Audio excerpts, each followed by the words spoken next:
So, hello guys! What's up? It's me again, si Mima Alicia nyo at nagbabalik ulit para sa ating panibagong video. So, ngayon nga po mga minamahal, marahil nanginginig ang mga DDS vlogger ngayon. At mukhang hindi na ata uulit, sa pag-attend ng mga Zoom meeting na yan kasama si Vice President Sara Duterte. Tingnan nyo ba naman yung sumpa ni Sara, no? Nadadamay kayo. Kaya nga tingnan nyo, sinusumpa din ng Davao si Sara Duterte, hindi siya iniindurso ng kahit na sinong mayorya doon. Wala pong nag-i-endorse doon kay Vice President Sara Duterte. Sinusuka po ng Davao itong si VP. Paano ba naman kasi may kaakibat na sumpa kapag sumama ka sa kanya? Diba, nalalaglag ka na imbes na maganda yung buhay mo, tahimik ka, imbes sana na ganun, mga minamahal, ang nangyayari, nadadamay ka sa sumpa ni VP. So ngayon, it will serve as a lesson. Diba? Itong nangyari kay Trixie Cruz Angeles. Sa mga hindi po nakakaalam, binigyan po ng maagang pamasko ng hindi natin alam kung sino yung unang nagbigay ng pamasko dito kay Trixie Cruz Angeles Pero sa aking pagkakaalam yung NBI po, binigyan ng maagang pamasko ng NBI. Pero I think mayroong nasa likod din yan. Choice. So mga minamahal, binigyan po ng maagang pamasko ng National Bureau of Investigation itong si Attorney Trixie. Okay. So sino nga ba? Si Attorney Trixie. Isa pong spokesperson ng Malacanang. Kasi ba naman, itong si Trixie Cruz Angeles, kasama po sa mga nandoon sa Zoom meeting nung si Sara Duterte ay nagbanta. Alam niyo, may mga vloggers din naman kasi mga minamahal na hindi inaalam yung Code of Ethics. Diba? Basta makapag-vlog lang. May mga ganong vloggers, oo. Well, hindi naman ako ganun.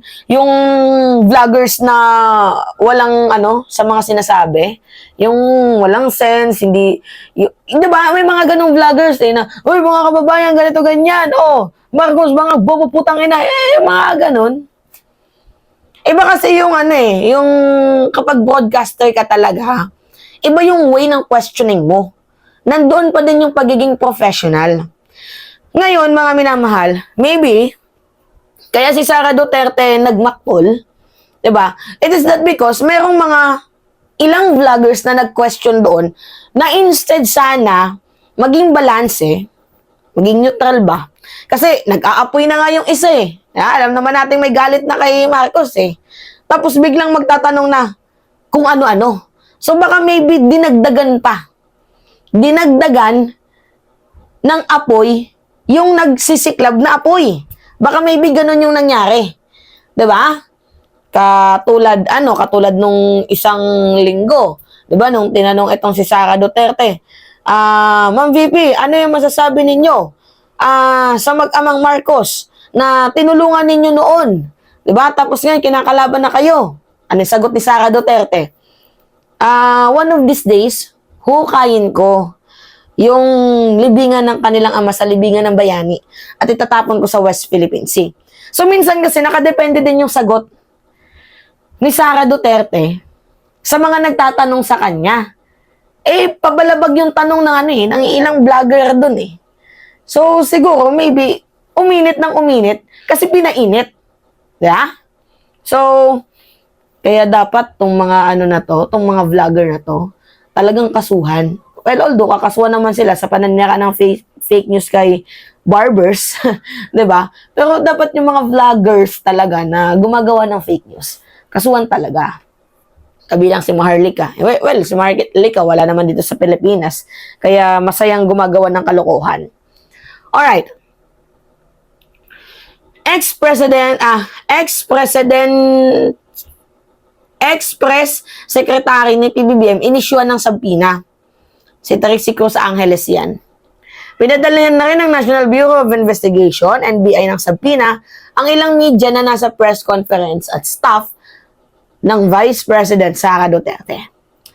Inahatid naman sa opisina ng Vice Presidente ang panibagong sabina laban sa kanya. At well, ang kagandahan dito, hindi pinagbigyan ng NBI yung request ni Sara Duterte na bigyan siya ng advance question. Kasi ang unfair naman.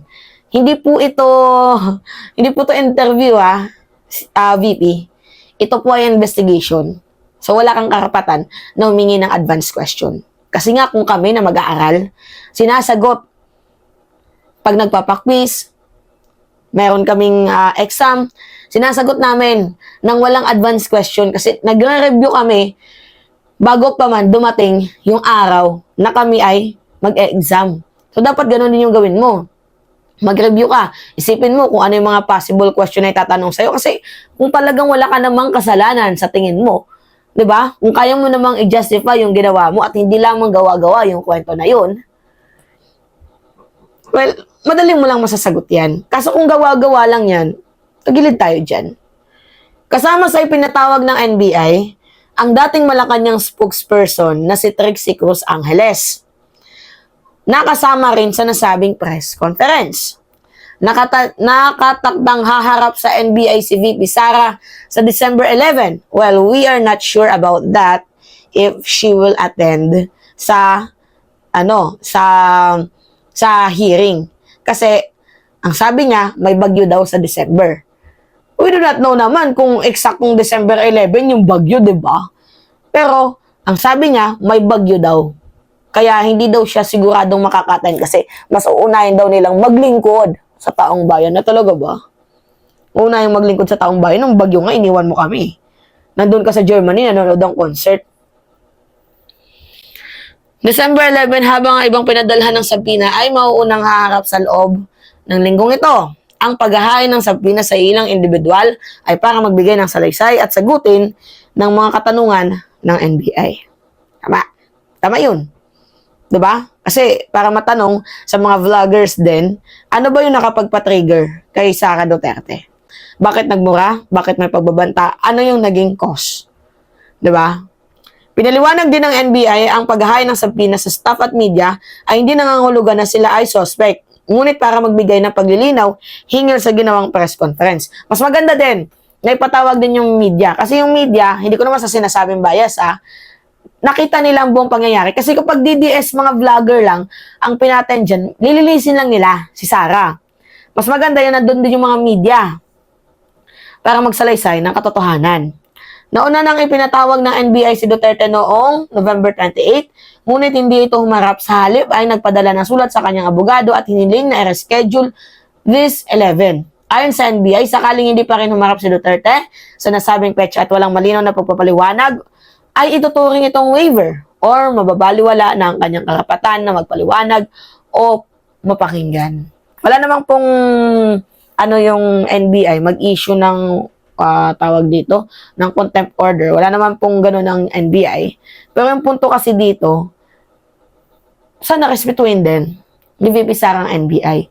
De porket walang power of contempt, diba? De porket walang in aid of legislation, ay ganun-ganun lamang.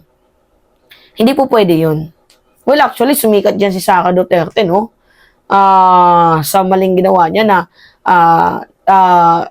sa ibang mga pahayagan, narinig ko mga balita, the Philippine Vice President threatened the President. Oo, sumikat talaga doon sa maling pamamaraan si Sara Duterte. I don't know if she was proud of that. Pero yung punto natin dito, mga minamahal, oh my God, kabuang, baliw ba? Diba? Bakit mo itatreten yung ating presidente? Hindi mo nga kayang i-justify kung sino ba yung nagmarites sa'yo niyan. Diba? Kung kailan, kung saan, kung sino. Diba? I-justify mo saan, kailan, sino, at bakit. Diba? Yung banta sa'yo. Kailan nangyari yung banta sa'yo? Saan nangyari yung banta sa'yo? Bakit ka binantaan? Diba? Sino ang nagbanta? Kailangan masagot mo yan. Diba? Alright, mga minamahal, yun po. Sige, yung mga vlogger dyan, nangangatog na yan ngayon. Actually, pinadalan talaga ng sabina dahil yung bahay ni Trixie Cruz Angeles, may sabina na. Diba? So, nadamay pa sa sumpa ni Sara Duterte, yung mga vloggers niya. Actually, itong si Zoraida, muntik na yung bumaliktad. Oo, nagbabalik loob sa kay PBBM. Hindi nga lang tinanggap. Alam namin yan, na doon kami sa meeting eh. 'Di ba? Nakita niyo ko yung may picture ako with Pebbles. May picture ako with Ellie, ng mga dating DDS. 'Di ba? Alright. Yun po mga minamahal. It's me again, si Mima Alicia nyo. At nagbabalik ulit para sa ating panibagong video.